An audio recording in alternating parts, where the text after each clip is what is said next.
Last lecture में આપણે તરંગ ઝડપ જોયું હતું ને તરંગ ઝડપનું છેલ્લું આપણું લાસ્ટ સૂત્ર v = બલ્ક મોડ્યુલસ લે તો b/ρ રાઈટ। આપણને ખબર છે સંગત તરંગ જે છે બંને માધ્યમમાં આમ તો બધા જ ઘન માધ્યમમાં સંગત તરંગ પ્રસરી શકે। संगत तरंग जे छे એટલે ધ્વનિના તરંગ હોય દાખલા તરીકે સંગત તરંગો તો એ ઘન માધ્યમમાં પ્રસરી શકે, પ્રવાહીમાં, વાયુમાં, બધામાં પ્રસરી શકે ને। પ્રવાહીમાં તો પ્રસરી શકે છે રાઈટ। એટલે બંને મોડ્યુલસ આપણે અહીં લેતા હતા। તરંગ ઝડપનું સૂત્ર √b/ρ એમાં આ બલ્ક મોડ્યુલસ અને જો ઘન માધ્યમ હોય તો યંગ મોડ્યુલસ આ છેલ્લે આ સૂત્ર ભણ્યા હતા રાઈટ। હવે નોર્મલી કેવું હોય કે આ બલ્ક મોડ્યુલસ જે છે એ તમને ડાયરેક્ટલી કોઈ માધ્યમ માટે આપે તો દેટ્સ ફાઇન, એમાં કાંઈ વાંધો નહીં, પણ પ્રેક્ટિકલી આપણે ધ્વનિની તરંગની ઝડપ આપણે શોધવી હોય તો થિયોરિટિકલ અને પ્રેક્ટિકલ બંને મેચ થવું જોઈએ ને તો સાચી વસ્તુ ને। ધ્વનિની ઝડપ એ હવામાં દાખલા તરીકે આઈડિયલ ટૂંકમાં 332 મીટર પર સેકન્ડ છે। કેટલી છે? 332 મીટર પર સેકન્ડની આસપાસ।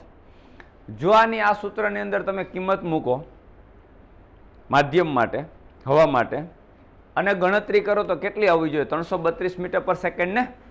તો તમને એના માધ્યમ માટે બલ્ક મોડ્યુલસ અને ઘનતા બે ખબર હોવી જોઈએ રાઈટ। આના માટે એક બીજું સ્વરૂપ ધ્યાન રાખજો, આ સૂત્રનું એક બીજું સ્વરૂપ v √b/ρ આનું એક બીજું સ્વરૂપ ન્યૂટને મેળવ્યું હતું એક લોજિક ઉપરથી, જેને ન્યૂટનનું સૂત્ર કહેવાય। આપણે આને એક બીજા ફોર્મમાં કન્વર્ટ કરવાનું છે।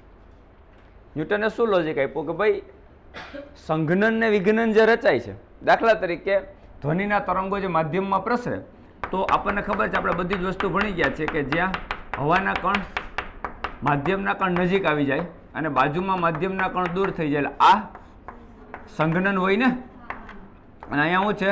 વિઘનન રાઈટ। હવે એને શું વિચાર્યું કે ભાઈ સંઘનન જ્યાં થતું હશે ત્યાં પ્રેશર વધે છે, દબાણ વધે છે ને, એટલે આ જગ્યા ઉપરનું તાપમાન પણ શું થતું હશે? વધતું હશે। પણ અમુક સમય બાદ પાછું ત્યાં શું થઈ જાય? વિઘનન, એટલા માટે ત્યાં તાપમાન ઘટી જાય। એટલે તાપમાનનો વધારો અને ઘટાડો એટલે સરેરાશ તાપમાન આ જગ્યા ઉપર કેવું થઈ જાય? અચળ। વધે છે તો સામે એટલું ઘટી જાય છે ને। એનો મતલબ એણે એવું લોજિક માર્યું કે ભાઈ જો સંઘનન ને વિજ્ઞાનની પ્રક્રિયા છે ને એ દરમિયાન તાપમાન જે કોન્સ્ટન્ટ રહેતું હોવું જોઈએ, કારણ કે આ જે છે એ સમયના ચોક્કસ ગાળામાં સંઘનન ને વિઘ્નન થાય તો તાપમાન જેટલું ઇન્ક્રીઝ થયું એટલું પાછું શું થઈ જાય? ડિક્રીઝ થઈ જાય, સમજાય? એટલે તાપમાન કોન્સ્ટન્ટ રહે। જો આ પ્રક્રિયા તાપમાન અચળ તાપમાનવાળી પ્રક્રિયા હોય તો એનો મતલબ અહીંયા આ માધ્યમ માટે બોયલના નિયમનું પાલન થતું હોય ને। અચળ તાપમાને બોયલનો નિયમ તમે ભણી ગયા રાઈટ। તો બોયલના નિયમનું પાલન થતું હોય તો આ પ્રક્રિયા માટે કઈ વસ્તુનું પાલન થતું? PV = કોન્સ્ટન્ટ, PV બરાબર અચળ થતું હોય ને। હવે આનું આપણે જોઈએ, એને આનું કદની સાપેક્ષે વિકલન કર્યું। જો પેલા વસ્તુ સમજો, દબાણ બદલાય સામે કદે બદલાય ને। કોઈ પણ ફિઝિકલ ક્વોન્ટિટી કોન્સ્ટન્ટ તો રહેતી નથી, પણ બંનેનો ગુણાકાર શું રહે? અચળ। સમજાણું? તો હવે તમે આમાં વિકલનનો નિયમ લગાવો તો શું કરવું પડે? ગુણાકારનો નિયમ લગાવવો પડે વિકલનનો। એટલે પહેલું પદ એમનેમ એટલે પી એમનેમ, કદનું કદની સાપેક્ષે વિકલન એટલે dv/dv આ થશે ને, એટલે એનું વિકલન 1 લખવાની જરૂર નથી। હવે v એમનેમ અને દબાણનું કદની સાપેક્ષે વિકલન લખો તો લખાય dp/dv અને કોન્સ્ટન્ટનું વિકલન 0। આ બધાને સમજાઈ ગયું? p અચળ, કદનું કદની સાપેક્ષે વિકલન કરો એટલે 1 પ્લસ હવે કદ એમનેમ અને દબાણનું કદની સાપેક્ષે વિકલન dp/dv = 0 રાઈટ। હવે તમે p ને કરતા બનાવો તો આ પદ સામે જાય તો -v dp/dv આવું થાય। તો p = આપણને શું મળ્યું? તમે જો આ બલ્ક મોડ્યુલસ છે -dp, v ને છેદમાં લઈ જાઓ તો ક્યાં વહી જાય? છેદમાં વહી જાય ને, તો આ નામ લખી શકાય dv/v। તો આ બંને વાત સરખી જ થઈ ને। તો આ કોનું સૂત્ર છે? -dp/dv/dv કોનું સૂત્ર છે? Bulk modulus. આનો મતલબ દબાણ P = બલ્ક મોડ્યુલસ B આવું આવ્યું। તો આ સૂત્ર કેમ લખી શકાય? આ જ સૂત્ર કેમ લખી શકાય? V is equal to under root bulk મોડ્યુલસની જગ્યાએ શું આવશે? દબાણ. તો દબાણ P બાય ρ લખી શકાય. ન્યૂટનના મત મુજબ જો આ પ્રક્રિયા સંઘનન ને વિઘનનની અચળ તાપમાન ઉપર જ થતી હોય, મીન્સ કે તાપમાન આખી પ્રક્રિયા દરમિયાન કોન્સ્ટન્ટ રહેતું હોય, તો બલ્ક મોડ્યુલસની જગ્યાએ શું આવવું જોઈએ? દબાણ. હવે તમે વિચારો કે આપણે એક હવા માટે આ ગણતરી કરીએ, જસ્ટ કેલ્ક્યુલેશન તમને સમજાવું એટલે ખ્યાલ આવે. આ થઈ ગયું દબાણ. ઘનતા, ઘનતા બરાબર આપણે શું લખીએ? દળ છેદ કદ થાય ને, તો દળ છેદ કદ લખો તો કદ ઉપર વહી જાય, દળ નીચે. તો આવું સૂત્ર થઈ ગયું કે નહીં?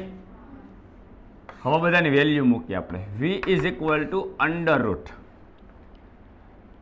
સ્ટાન્ડર્ડ ટેમ્પરેચર અને પ્રેશર ઉપર મૂકવાનું છે. STP એ દબાણ, હવાનું દબાણ 1.01 ગુણ્યા 10⁵ પાસ્કલ. વાતાવરણનું દબાણ ખબર છે ને બધાને?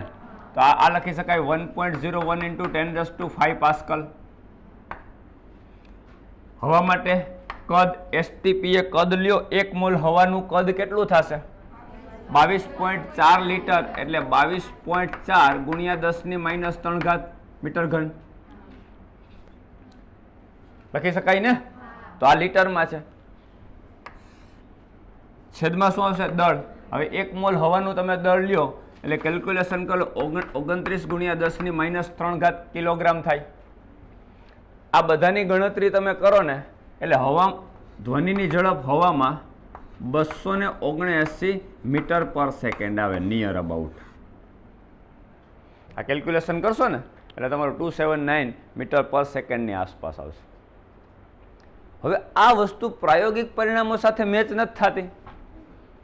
તમે પ્રયોગ કરો, ધ્વનિની ઝડપ શોધવાનો પ્રયોગ આવે તમારી 11th અનુનાદની ઘટના કરી અને ધ્વનિનો પ્રયોગ ધ્વનિની ઝડપ મેળવી શકાય હવામાં.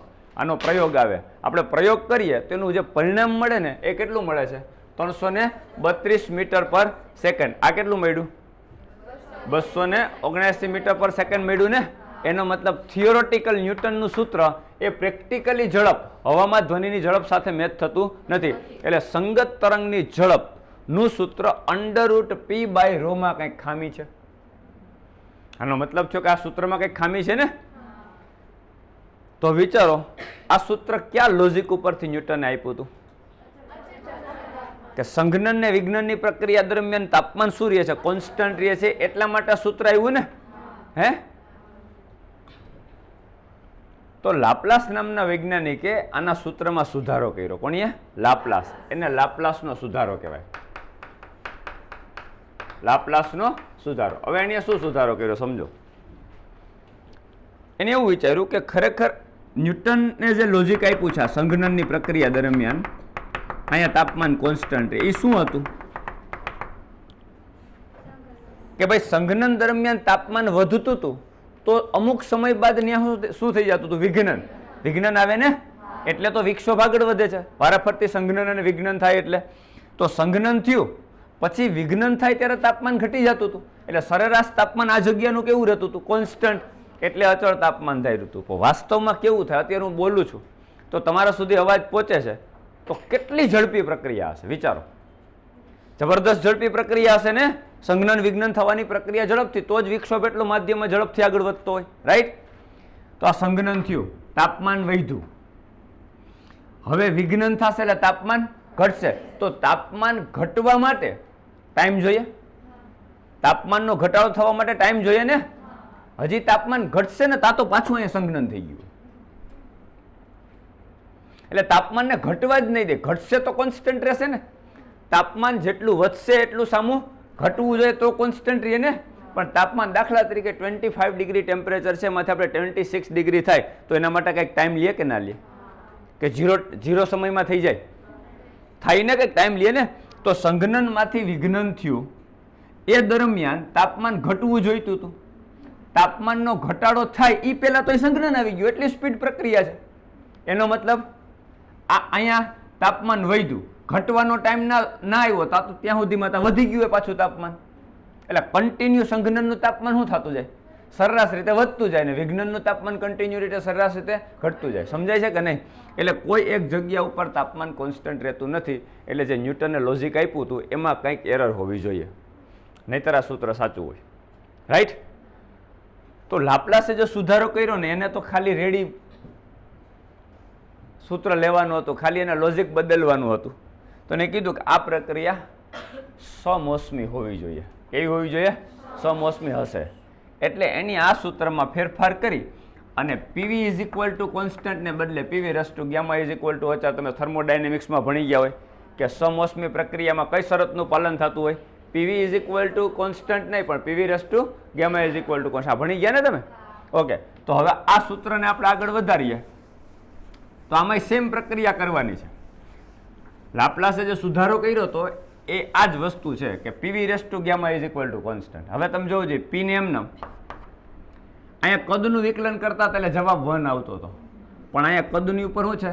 ગામા. ઘાત છે ને, ઘાતનો નિયમ લગાવો શું થાય? ગામા આગળ અને વી રેસ ટુ ગામા -1 આવું થશે. હવે plus v raise to gamma એમનામ આ એમનામ થશે અને દબાણનું વિકલન થશે dp by ડીવી is equal to કોન્સ્ટન્ટનું 0. આ વાત બધાને સમજાણી? દબાણ એમનામ અને વી રેસ ટુ ગામાનું વિકલન gamma V raise to gamma -1 ઘાતનો નિયમ વિકલનનો પ્લસ હવે વી રેસ ટુ ગામા એમનામ અને પી નું વીની સાપેક્ષે વિકલન એટલે D P by ડીવી is equal to 0 થાય ને? ક્લિયર? આ વાત સમજાઈ ગઈ બધાને? હવે આને આપણે બલ્ક મોડ્યુલસના ફોર્મમાં લઈ જઈએ. આ પદને હું વી રેસ ટુ ગામા વડે ભાગી નાખું, આને v raise to gamma -1 sorry આને વી રેસ ટુ ગામા -1 વડે ભાગી નાખો એટલે દરેક પદને ભાગવું પડે ને. આ પદને વી રેસ ટુ ગામા -1 વડે ભાગું તો આના વડે ભાગું તો પી ગામા જ થાય ને, આ કેન્સલ થઈ જશે. પ્લસ આને v raise to gamma by v raise to gamma -1 વડે ભાગું dp by ડીવી is equal to 0. તમને ખબર પડી? આ ખાલી વી થઈ ગયો, આ ઉપર જશે એટલે આ ઘાત કેવી થશે?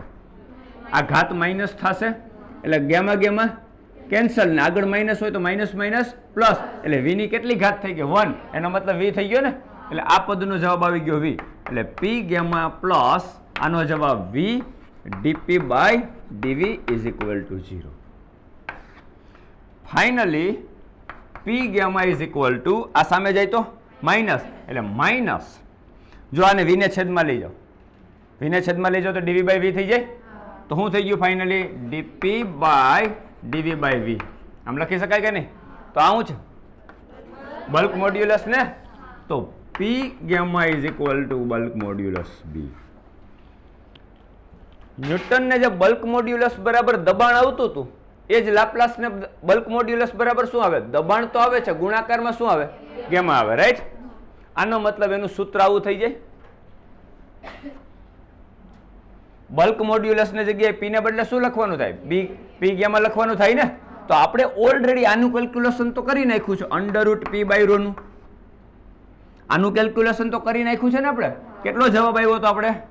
279 મીટર પર સેકન્ડ આટલો આવ્યો હતો ને. આ કેલ્ક્યુલેશન તો આપણે કરી નાખ્યું છે, ખાલી કોની કિંમત મૂકવાની છે? ગામાની. આને આમ લખી શકાય, આ સૂત્રને આમ લખી શકાય, v is equal to under root P by row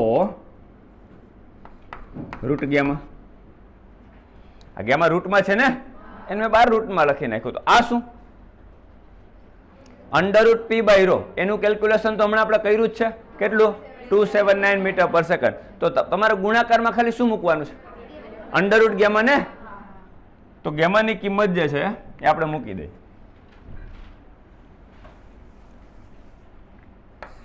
તો શું થયું? v is equal to under root P by rho. જે આ ગામા છે આમ છે, સૂત્ર આપણું આવું આવ્યું. આ ગામાને આપણે બરાબર મૂકીએ તો આ તમને મળ્યું 279 ઇન્ટુ રૂટ 1.41. ગામાની વેલ્યુ કેટલી થાય? 1.41. આ 1.41 રૂટમાં કરો અને 279 આ ગણતરી કરો એટલે v is equal to near about 332 metre પર સેકન્ડ આવી જશે. આનો મતલબ શું થયો?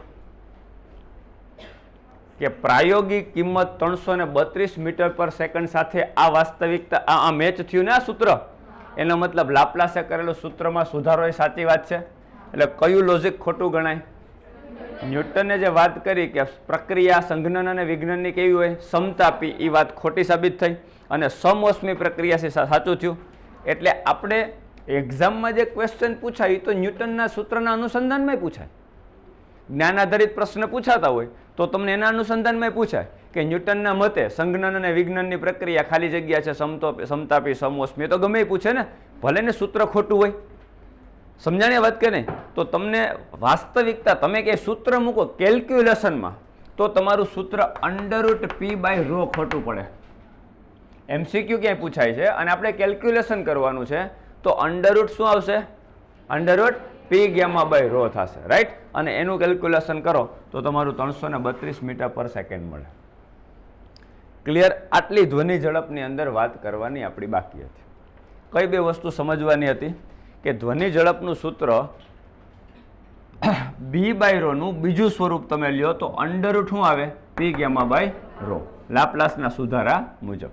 એટલે આપણે બે વસ્તુ સમજવાની હતી, ન્યૂટનનું સૂત્ર અને લાપ્લાસનો સુધારો. આટલી વાત ક્લિયર બધાને? આટલી વાત સમજાઈ ગઈ? એટલે આપણે ધ્વનિ ઝડપની અંદર આટલી વસ્તુ સમજવાની બાકી હતી. ક્લિયર? તો દોરીના તરંગમાં તમે જો તો દોરીમાં શું થાય? તમે અહીંથી એક તરંગ જનરેટ કર્યું તો એક શૃંગ માધ્યમમાં આગળ વધે ને, શૃંગ માધ્યમમાં આગળ વધે. હવે એક કરતાં વધારે તરંગો, દાખલા તરીકે કોઈ વ્યક્તિ છે, તમારે બંને સાઈડથી દોરી પકડી લેવાની. અહીંથી દોરી પકડી લીધી, અહીંથી, અથવા તો તમારી મિત્રને કહો કે સામેથી દોરી પકડે. હવે દાખલા તરીકે તમે આમ સ્થાનાંતર આપો, એ સામેથી આમ સ્થાનાંતર આપે, એનો મતલબ વેવ્સ બંને સાઈડથી ઉત્પન્ન થાય ને કે નહીં? તો બંને સાઈડથી વેવ્સ ઉત્પન્ન થાય, દોરીમાં શું થશે? કોઈ એક જગ્યા ઉપર ભેગા થશે ને. એટલે માધ્યમમાં બે કે બે કરતાં વધારે તરંગો, એવું ના હોય કે બે કરતાં વધારે તરંગો એકબીજા ઉપર સંપાત થતા હોય, તો એ સંપાત થવાની પ્રક્રિયા એટલે સંપાતીકરણ, એકબીજા ઉપર અથડાય અથવા તો એકબીજા ઉપર ત્યાં મળે છે એ બિંદુ આગળ માધ્યમમાં. દાખલા તરીકે આ બિંદુ આગળ બે તરંગો એકબીજા ઉપર સંપાત થાય છે, એની અસર કેવી હોય એ તપાસવું. એટલે આપણે સંપાતીકરણનો સિદ્ધાંત સમજવો અથવા તો સંપાતપણાનો સિદ્ધાંત સમજવો. દાખલા તરીકે એક દોરી છે, આમાં આપણે એવું શૃંગ એક વિચારીએ આમ, રાઈટ? ધારો કે આનો કંપ વિસ્તાર છે ને એ 4 સેન્ટીમીટર છે. કેટલો છે? 4 સેન્ટીમીટર. હવે અહીંથી સામેથી એક બીજું વેવ્સ આવે છે, એટલે કે એક સ્પંદ આવે છે અને આપણે સ્પંદ આપી દઈએ, રાઈટ? હવે આ જે છે એનો કંપ વિસ્તાર એ ધારો કે 2 સેન્ટીમીટર છે. કેટલો છે? 2 સેન્ટીમીટર. આ રીતે મૂવ થઈને આવે છે અને આ પેટર્ન છે, આ બાજુ મૂવ થાય છે, બંને સામ સામે આવે છે. ધારો કે અહીંયા આગળ આ બિંદુ આગળ સંપાત થાય તો અહીંયા આગળ ક્ષણિક કેવી અસર હશે? ક્ષણિક. અહીંયા એક વેવ્સ આવું છે, કેટલા સેન્ટીમીટરનું? 4. અને આ જગ્યા ઉપર બીજું એક કેટલા સેન્ટીમીટરનું? 2 સેન્ટીમીટરનું. એટલે આ શું છે? શૃંગ. અને આ શું છે? ગર્ત. થાય ને? તો આ તમારું શૃંગ છે એ 4 સેન્ટીમીટરનું છે અને આ જગ્યા ઉપર ગર્ત છે એ 2 સેન્ટીમીટરનું છે. તો આ પોઈન્ટ આગળ 4 સેન્ટીમીટર ઉપર અને 2 સેન્ટીમીટર નીચે સ્થાનાંતર થયું ને, તો પરિણામી સ્થાનાંતર કેટલું થાય? 2 સેન્ટીમીટર. 4 માંથી 2 માઇનસ થાય ને. આ શૃંગ છે ને આ ગર્ત છે, રાઈટ? તો તમારો જવાબ શું આવ્યો? 4 - 2 એટલે કેટલા સેન્ટીમીટર? એવું 2 સેન્ટીમીટર ને. તો કયું મોટું છે? શૃંગ મોટું છે કે ગર્ત? શૃંગ. તો પરિણામી અસર કોની હશે? શૃંગની, રાઈટ? એટલો મતલબ કે અહીંયા પરિણામી ઇફેક્ટ શું ઉત્પન્ન થશે? 2 સેન્ટીમીટરનું શૃંગ ઉત્પન્ન થાય. 4 સેન્ટીમીટરનું શૃંગ અને 2 સેન્ટીમીટરનું ગર્ત એકબીજા ઉપર સંપાત થાય તો 4 - 2 4 - 2 કરો એટલે કેટલું થાય? 2 સેન્ટીમીટરનું શું થાય? શૃંગ ઉત્પન્ન થાય. આ શૃંગ આ રીતે તમને 2 સેન્ટીમીટરનું, આ લોકેશન ઉપર તમને 2 સેન્ટીમીટરનું શૃંગ જોવા મળે. ક્ષણિક. ક્ષણિક. આ પ્રગામી તરંગ પોતાનો માર્ગ જાળવી જ રાખે. અત્યારે આ લોકેશન ઉપર છે, હવે સંપાત થઈ ગયું ફોર એક્ઝામ્પલ અહીંયા, તો ક્ષણિક અહીંયા કેટલું થશે? 4 અને 2 એટલે 2 સેન્ટીમીટરનું શૃંગ ક્ષણિક રહેશે. આ પોતાનો માર્ગ જાળવી રાખશે અને આ પોતાનો માર્ગ જાળવી રાખશે. એટલે આ ક્યાં વહી ગયું? આગળ. અને આ ક્યાં વહી ગયું? આમ. એટલે પેલા આ ક્યાં હતું? Right side. આ ક્યાં હતું? Left side. હવે આ કઈ બાજુ આવી જશે? Left side. ને આ કઈ બાજુ? Right side. એટલે પોતાનો માર્ગ જાળવી રાખશે. એને ખાલી જે જગ્યા ઉપર ડિસ્ટર્બન્સ થાય છે અથવા તો શૃંગ પોતાની સ્થાનાંતર બદલે છે, કઈ જગ્યા ઉપર બદલે? જ્યાં એકબીજા ઉપર 2 તરંગ સંપાત થાય, ત્યાં અહીંયા સંપાત થાય તો એ બિંદુ આગળ એનું સંપાતીકરણની અસર એને જોવા મળશે. હવે ફોર એક્ઝામ્પલ એવું થયું કે ચલો આ 4 સેન્ટીમીટરનું છે અને આ 4 સેન્ટીમીટરનું છે અને બંને એક જગ્યા ઉપર સંપાત થાય એટલે 4 સેન્ટીમીટર આ અને 4 સેન્ટીમીટર નીચે 4 આ ને 4 આ 4 - 4 0 થઈ ગયું. 0 સ્થાનાંતર થઈ જાય એટલે દોરી કેવી થઈ જાય? સીધી થઈ જાય ને. તો ક્ષણિક તમને દોરી શું લાગે? એ જગ્યા ઉપર આમ સીધી લાગે. પાછું ફરીથી 4 સેન્ટીમીટર આમ જતું હતું એટલે આ 4 સેન્ટીમીટર આ બાજુ અને પાછું 4 સેન્ટીમીટર આ બાજુ શૃંગ અને ગર્ત પાસ બંધ થઈ જાય. એટલે તરંગ ભાત પોતાનો માર્ગ જાળવી રાખશે. એટલે પ્રગામી તરંગ સતત આગળ તો વધતા જ રહેશે, પણ જે જગ્યા ઉપર સંપાત થશે એવું બને ને કે દાખલા તરીકે આ 4 સેન્ટીમીટરનું શૃંગ છે, હજી એક 2 સેન્ટીમીટરનું શૃંગ છે, 3 સેન્ટીમીટરનું ગર્ત છે, 5 સેન્ટીમીટરનું ગર્ત છે. આ બધા એકબીજા ઉપર સંપાત થાય. અહીં મેં તમને 2ના ઉદાહરણ આપ્યા ને. તો 2 કે 2 કરતા વધારે તરંગો એકબીજા ઉપર સંપાત થઈ શકતા હોય તો બધાનો શું કરવાનો થાય? સદિશ સરવાળો. શું કરવાનો થાય? પોઝિટિવ હોય તો પોઝિટિવ લેવાનું થાય, નેગેટિવ વેલ્યુ હોય તો નેગેટિવ વેલ્યુ લેવાની થાય ને સરવાળો કરો તો પરિણામે. આનો મતલબ સંપાતપણાનો સિદ્ધાંત શું કહે છે કે 2 કે 2 કરતા વધારે તરંગો એક બિંદુ ઉપર સંપાત થાય તો એ માધ્યમના ઈ કણનું સ્થાનાંતર કેટલું હોય? પરિણામી સ્થાનાંતર સ્વતંત્ર સ્થાનાંતરોના સદિશ સરવાળા બરાબર. દરેકનું સ્વતંત્ર સ્થાનાંતર લઈ લેવાનું, કોઈનું 4, કોઈનું 3, કોઈનું 2, બધાનું શું કરવાનું? સદિશ. તો સંપાતપણાના સિદ્ધાંતનું બેઝિક એક વિધાન શું થાય કે 2 કે 2 કરતા વધારે તરંગો માધ્યમમાં શું થાય? સંપાત થાય તો પરિણામી સ્થાનાંતર કેટલું મળે? બધા જ તરંગોના સ્વતંત્ર સ્થાનાંતરના સદિશ સરવાળા બરાબર મળે. પોઝિટિવ હોય તો પોઝિટિવ લેવાનું અને નેગેટિવ હોય તો નેગેટિવ. ક્લિયર? આ વાત સમજાઈ ગઈ બધાને? આ સંપાતપણાનો સિદ્ધાંત. હવે એને થિયોરિટિકલ એપ્લાય કરો તો શું થાય? દાખલા તરીકે તમે કોઈક ઇક્વેશન લ્યો અને આનું ઇક્વેશન હોય ને, તરંગ સમીકરણ હોય ને, તો તરંગ સમીકરણ આપણી પાસે શું છે? તરંગ સમીકરણ આપણે સૌથી પહેલા બીજા લેક્ચરમાં આપણે ભણી ગયા. શું છે તરંગ સમીકરણ? y is equal to a sin kx minus omega t. આ પ્રકારનું સમીકરણ ભણી ગયા કે નહીં? તો આ તમારું એક પહેલું સમીકરણ. આને હું કહી દઉં y1. આ એક તરંગ થયું. હવે બીજું તરંગ એવું મૂકું કે એના માટે 2π/λ એટલે તરંગ સદિશ સેમ છે, તરંગ લંબાઈ સેમ છે, કંપ વિસ્તાર સેમ છે, બધું સેમ રાખું. ખાલી શરૂઆતની કળા જુદી છે. આના કરતા એની કળા ફાઈ જેટલી વધુ હોય તો બીજું સમીકરણ કેટલું થાય? y2 is equal to a sin kx minus omega t plus phi. આવું થાય. આના કરતા આની પ્રારંભિક કળા કેટલી? ફાઈ જેટલી વધુ છે ને. તો આ બંને વચ્ચેનો કળા તફાવત કેટલો થયો? ફાઈ. આના કરતા આની કળા ફાઈ જેટલી વધુ એનો મતલબ કળા તફાવત કેટલો થયો? ફાઈ ને. તો આ તમારું સમીકરણ થઈ ગયું 2. બાકીનું બધું જ સેમ છે. આનો કંપ વિસ્તાર આના કંપ વિસ્તાર જેટલો. આનો k બરાબર 2π/λ. તો આમાં પણ આપણે કેજ મૂક્યું એટલે 2π/λ એટલે તરંગની તરંગ લંબાઈ સેમ છે. ઓમેગા એટલે બંનેની કોણીય આવૃત્તિ પણ સેમ છે. આવૃત્તિ સેમ છે, કોણીય આવૃત્તિ સેમ છે. ખાલી ડિફરન્સ ખાલી કેટલો કર્યો આપણે? આના કરતા આની કળા ફાઈ જેટલી શરૂઆતની કળામાં તફાવત છે. કેટલો? પ્રારંભિક કળા ફાઈ નો તફાવત છે. એટલે આ તમારા માટે શું થયું? ખરેખર ફાઈ શું થયું? કળા તફાવત થયું ને. તો બંને તરંગ વચ્ચે કળા તફાવત તમારો ફાઈ નો છે. સંપાતપણાનો સિદ્ધાંત શું કહે કે જે બિંદુ પર સંપાત થાય 2 તરંગો ત્યાં શું થાય? પરિણામી સ્થાનાંતર કેના જેટલું મળે? 2ના સરવાળા જેટલું. તો મારા 2નો સરવાળો કરવાનો ને. તો આ 2નો સરવાળો કરો તો મને પરિણામ શું મળે? y is equal to y1 plus y2. આ 2નો સરવાળો કરીએ એટલે a કોમન. આ 2માંથી a કોમન નીકળે તો આમાં શું થશે? sin kx minus omega t plus sin kx minus omega t plus 5. આવું સમીકરણ મળે ને. જો તમે એક ત્રિકોણમિતિય સમીકરણ તમને દેખાશે sin પ્લસ sin પ્રકારનું દેખાય છે. sin પ્લસ sin પ્રકારનું સમીકરણ દેખાય પણ બંનેના થીટા જુદા છે ને.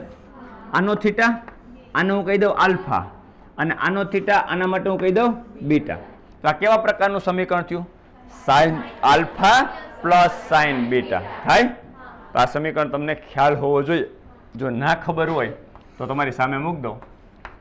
sin alpha plus sin beta is equal two ત્રિકોણમિતિય સમીકરણ 2 sin cos. sin plus sin એટલે 2 sin cos. મગજમાં કેવી રીતે રાખવાનું? સાઇન પ્લસ સાઇન એટલે શું થાય? 2 સાઇન કોસ. 2 સાઇન, અહીંયા શું છે? આલ્ફા, અહીંયા શું છે? બીટા. તો અહીંયા કરવાનું આલ્ફા પ્લસ બીટા બાય 2 અને cos alpha minus beta by 2. શું કરવાનું થાય? Sine alpha plus sine beta is equal to 2 sine alpha plus beta by 2 અને cos alpha minus beta by 2. Clear? આને આપણે અહીં એપ્લાય કરો, આને એપ્લાય કરો જોઈએ. આ સૂત્ર આલ્ફા આપણા માટે કોણ? kx માઇનસ ઓમેગા ટી અને બીટા આપણા માટે kx minus omega T plus 5. આ બેયનો શું કરવાનો? સરવાળો અને છેદમાં 2 અને એને ગુણાક, ટૂંકમાં એ કોની સાથે લખવાનું? સાઇન સાથે. આડાવડું નથી કરવાનું કાંઈ. પ્લસ વાળું પદ કોની હારે આવશે? સાઇન હારે. અને માઇનસ વાળું પદ કોની હારે? કોસ હારે.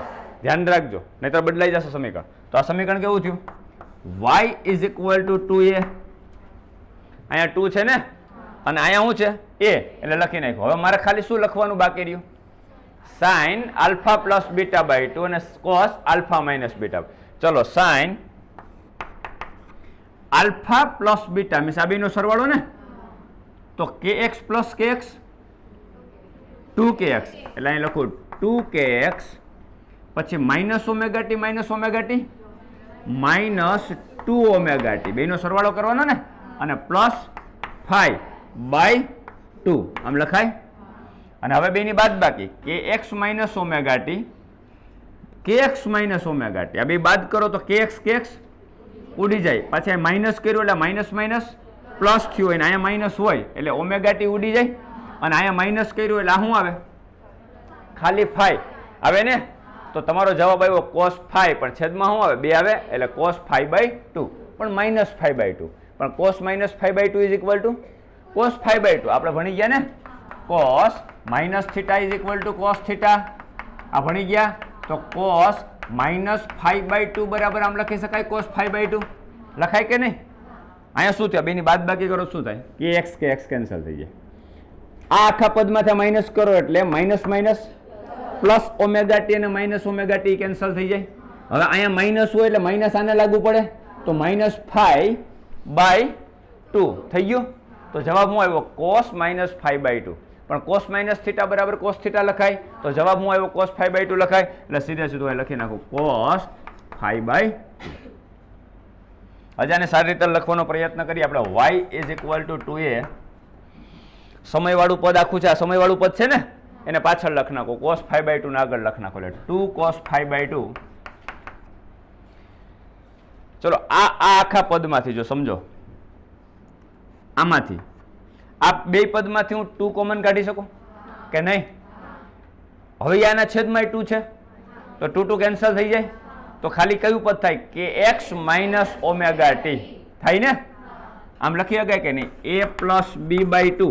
તો આમ લખી શકાય a by 2 plus b by 2. આમ લખાય? સેપરેટ લખાય કે નહીં? એટલે પેલા બે પદ મેં લીધા, એમાં 2 કોમન, યાની 2 આરે ઉડી જાય. તો જવાબ શું આવે? kx minus omega T. એટલે પહેલું પદ મારું આવશે sine kx minus omega T. આવું થાય પહેલું.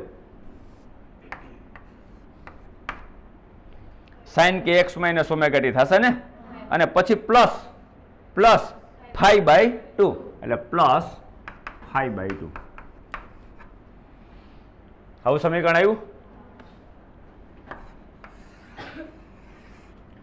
આમ તો છે ને આ બધું સાબિત કરવામાં મને કંઈ બહુ રસ નહીં, કારણ કે આપણે કોન્સેપ્ચ્યુઅલ ભણવાનું છે. આ તો તમને ખ્યાલ આવે, તમારું નોલેજ વધે, મેથેમેટિકલ નોલેજ એ વધે અને સાથે તમને ખબર એ પડે કે બે તરંગ સંપાત થાય એટલે આપણે શું કરવાનું છે? બેયના સ્થાનાંતરનો સરવાળો.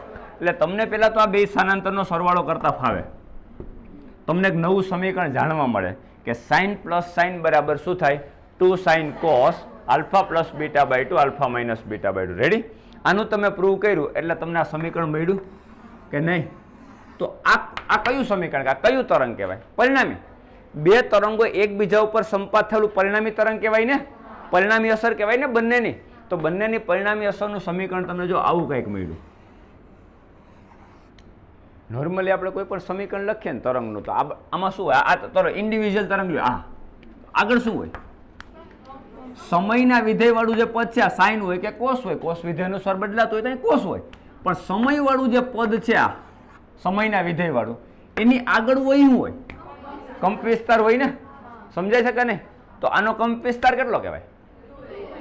હે 2a.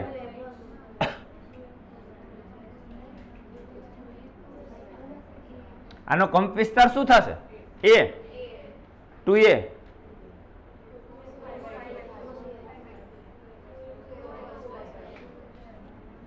આ આખો કંપ વિસ્તાર જ છે. આ તમારું સમયના વિધેય તરીકેનું પદ છે કે નહીં? આ તમારા પદ આવ્યું કે નહીં? એની આગળનો ભાગ કંપ વિસ્તાર કહેવાય કે નહીં? આનો મતલબ કંપ વિસ્તાર ધારો કે હું કહી દઉં a ડેશ, તો a ડેશ બરાબર શું લખીશ? 2a cos phi 2a cos phi by 2. હવે તમે વિચારો છો કે કંપ વિસ્તાર એ બદલાય. શું બદલાય? તો phi. એટલે બંને વચ્ચેનો કળા તફાવત છે ને વિધેય તરીકે, એનો મતલબ કંપ વિસ્તાર છે. કંપ વિસ્તાર છે કોના વિધેય તરીકે છે? કળા તફાવતના વિધેય તરીકે છે. એટલે કળા તફાવત બે વચ્ચે દાખલા તરીકે 90 હશે તો બંને વચ્ચેનો કળા તફાવત 90 હોય તો 90 by 2 એટલે 45 થાય. બંને વચ્ચેનો કળા તફાવત 0 હોય તો cos 0 ની કિંમત 1 થાય. બંને વચ્ચેનો કળા તફાવત પાઈ રેડિયન નો હોય તો પાઈ by 2 થાય. આનો મતલબ શું થયો કે તમારો કંપ વિસ્તાર એ કોના વિધેય તરીકે? ફાઈ ના વિધેય તરીકે. જેમ ફાઈ બદલાય એમ બદલાય. ફાઈ મીન્સ શું? બંને તરંગોનો કળા તફાવત જેમ બદલાય ને એવી રીતે તમારો કંપ વિસ્તાર બદલાય. રાઈટ? તો બે કેસ તમને સમજાવું. આમાં બે કેસ તમને સમજાવું કે ચલો કળા તફાવત બંને વચ્ચે પાઈ રેડિયન છે. અહીં પાઈ મૂકો જી. Cos pi by 2, cos pi by 2 ની કિંમત 0. એનો મતલબ કંપ વિસ્તાર 0 થઈ ગયું. પછી આની વેલ્યુ ગમે એ આવશે કોઈ પણ સમયે અને કોઈ પણ સ્થાને. આ તમે x ની વેલ્યુ ગમે એ મૂકી, t ની વેલ્યુ ગમે એ મૂકી અને આ વિધેય ગમે એ આવશે. કંપ વિસ્તાર 0 થઈ જાય એટલે કંપ વિસ્તાર 0 થઈ ગયો એનો મતલબ શું થઈ ગયો? આની આરે ગમે એ વેલ્યુ આવશે, કઈ લેવા દેવા નથી ને. એટલે કોઈ પણ x અને કોઈ પણ t ની કિંમત માટે તમે સમીકરણ લખો તો આપણે સમીકરણ આવું લખતા ને yxt લખતા ને, x અને t આરે બદલાય. રાઈટ? પણ આનો જવાબ તો 0 જ આવીને ઉભો રહે. શું હોય તો? કળા તફાવત બંને તરંગો વચ્ચે જો પાઈ રેડિયન હોય તો કોઈ પણ સ્થાને અને કોઈ પણ સમયે તરંગનું સ્થાનાંતર શું મળશે? 0 મળે ને કે નહીં? બીજો એક કેસ કહું કે જો ફાઈ ઇઝ ઇક્વલ ટુ 0 લઈએ, ફાઈ બરાબર 0 મૂકો તો cos 0, cos 0 ની કિંમત 1, 1 into 2a એટલે 2a. તો આ સમીકરણ કેવું થાય? આ સમીકરણ કેવું થાય? 2a sin kx minus omega t / 5/2 આ થાય. તો આગળ શું આવ્યું? આગળ શું આવ્યું? આ 2a ને, કારણ કે cos 0 ની કિંમત 1 થઈ ગઈ એટલે આ 1 થઈ ગયું. તો આગળ શું આવ્યું? 2a. તો હવે કંપ વિસ્તાર કેટલો થયો? 2a. હવે કંપ વિસ્તાર કેટલો થયો? તો તમારો નવો કંપ વિસ્તાર a dash is equal to 2a થઈ જાય કે નહીં? ખબર પડી? તો તમે જો 2a કરતા કંપ વિસ્તાર ક્યારેય મોટો ન હોય. મોટામાં મોટો 2a, કારણ કે કોસ ની વેલ્યુ વધુમાં વધુ કેટલી? 1. તો મોટામાં મોટી વેલ્યુ કેટલી થઈ? 2a ને. તો મહત્તમ કંપ વિસ્તાર ક્યાં મળે? મહત્તમ કંપ વિસ્તાર 2a છે, પણ એ ક્યારે મળે? જ્યારે કળા તફાવત બંને વચ્ચે કેટલો હોય? 0. તો બંને તરંગ વચ્ચે જ્યારે કળા તફાવત 0 ત્યારે કંપ વિસ્તાર કેવો મળે? બંને તરંગ વચ્ચે કળા તફાવત જે કેટલો હોય? પાઈ. ત્યારે તમને સ્થાનાંતર કેટલું મળે? 0 મળે ને. કંપ વિસ્તાર 0 તો તરંગની તીવ્રતા 0. કંપ વિસ્તાર 0 એનો મતલબ આવું કઈ છે જ નહીં. એટલે તરંગ જ નથી, સ્પંદ જ નથી, તો તરંગ શેનું? કારણ કે તરંગની તીવ્રતાનો આધાર કોની ઉપર? ઇન્ટેન્સિટી I કહી દે, પ્રપોર્શનલ ટુ a² હોય. તરંગની તીવ્રતા કંપ વિસ્તારના વર્ગના સમપ્રમાણમાં ચાલતી હોય. રાઈટ? જો કંપ વિસ્તાર બમણો થાય તો 2 નો વર્ગ એ તીવ્રતા 4 ગણી થઈ જાય. કંપ વિસ્તાર 3 ગણો થાય તો તીવ્રતા 9 ગણી થઈ જાય. પણ કંપ વિસ્તાર જ ના હોય તો તીવ્રતા 0 થઈ જાય ને. એટલે તરંગ ખતમ થઈ ગયું ને, ટૂંકમાં કહેવાનો મતલબ. સમજાય છે કે નહીં? તો અહીંયા તરંગની તીવ્રતા કંપ વિસ્તાર 0, સ્થાનાંતર જ 0 છે. એનો મતલબ કંપ વિસ્તાર મળતો જ નથી. કંપ વિસ્તાર 0 તો તરંગની તીવ્રતા કેવી થઈ જાય? 0. અહીંયા કંપ વિસ્તાર મહત્તમ છે તો તરંગની તીવ્રતા પણ કેવી થઈ જાય? મહત્તમ. એટલે અહીંયા તમારી તીવ્રતા કેવી મળશે? 0. અહીંયા તીવ્રતા કેવી મળશે? મેક્સિમમ. આ કોની વાત કરું? તરંગની તીવ્રતા. તરંગની તીવ્રતા એકમાં 0 મળે ને એક મેક્સિમમ. 12th માં બધું પાછું યાદ કરાવ્યું.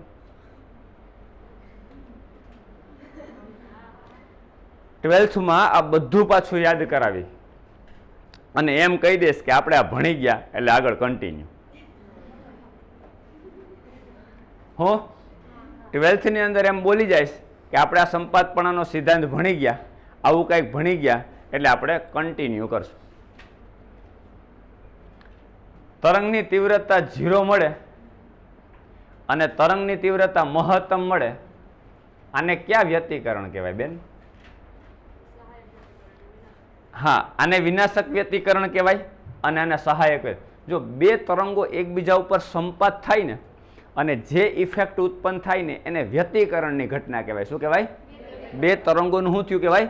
વ્યતિકરણ. આવું તમે 12th માં ભણશો. હવે સહાયક મીન્સ સપોર્ટિવ. 2 સેન્ટીમીટરનો શૃંગ, સામે 2 સેન્ટીમીટરનો શૃંગ ઉત્પન્ન થયો તો તરંગમાં સપોર્ટ થયો કે એની તીવ્રતા નાશ કરી? સપોર્ટ થયો ને, તીવ્રતા મહત્તમ થઈ ને, કે કંપ વિસ્તાર બમણો થઈ ગયો, રાઈટ? તો આવી મહત્તમ તીવ્રતા જે જગ્યા ઉપર મળે એ ઘટનાને સહાયક વ્યતિકરણ કહેવાય. સપોર્ટિવ થયું, બે તરંગો એકબીજાને સપોર્ટ કરીને તીવ્રતા શું કરે છે? વધારે. તો અહીંયા તીવ્રતા વધે છે એટલે આ વ્યતિકરણનું નામ હું આપશું? સહાયક વ્યતિકરણ. આ તમે 12th માં ડીપમાં ભણશો ત્યારે પાછો યાદ કરાવીશ. આ કેવું વ્યતિકરણ થયું?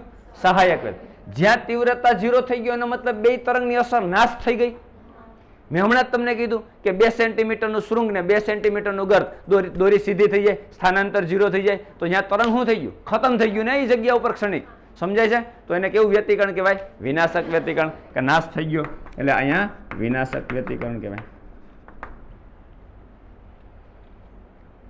સમજાણી આ વાત બધાને કે ના ખબર પડી? ક્લિયર થઈ ગયું? આ બધાને પરફેક્ટ ક્લિયર થઈ ગયું?